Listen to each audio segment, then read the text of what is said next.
Halo, halo, halo, kopi kami low. Tes, tes, tes. Cubaan suara, satu, dua, satu, dua, satu, dua. Lama tak bersiaran ni. Hari ni nak share sikit. Hari tu weekend aku ni kena cloudy eye. Cloudy eye tu maksudnya mata dia ada selaput. Lepas tu kami balik kampung. Balik-balik tu tengok, alamak, sebelah dia selaput pula. Tapi ikan ni ada problem lain sebenarnya selain selaput tu. Tu dia punya gill, apa gill dia panggil?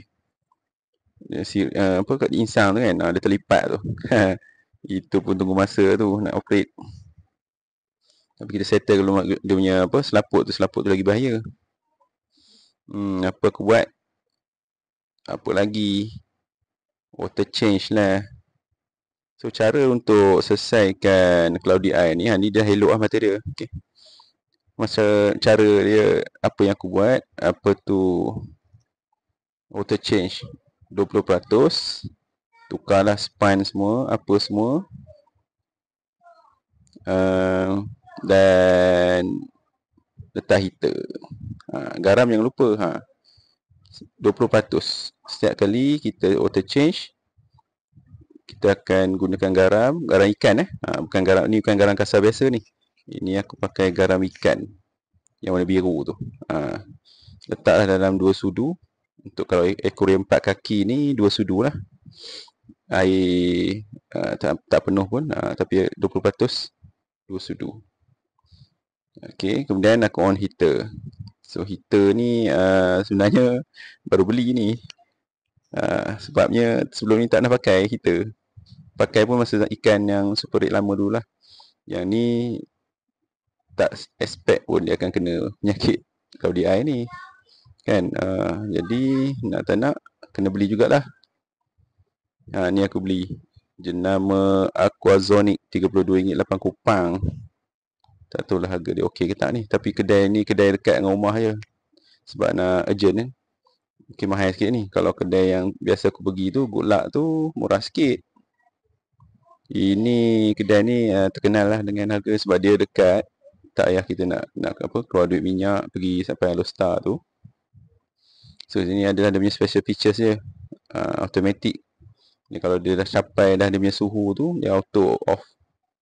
Dia ada lampu dia. So dia ada ukuran dia, watt dia berapa. Saya kira 4 kaki ni aku beli yang itulah yang atas sekali tu, 1 watt tu. Aquazonic.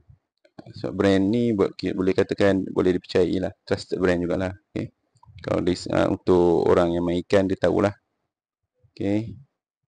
Sudah adalah cara-cara nak install tu. Pastikan anda letak heater tu tenggelam jangan letak atas. Dan ada bahagian pun yang di luar air.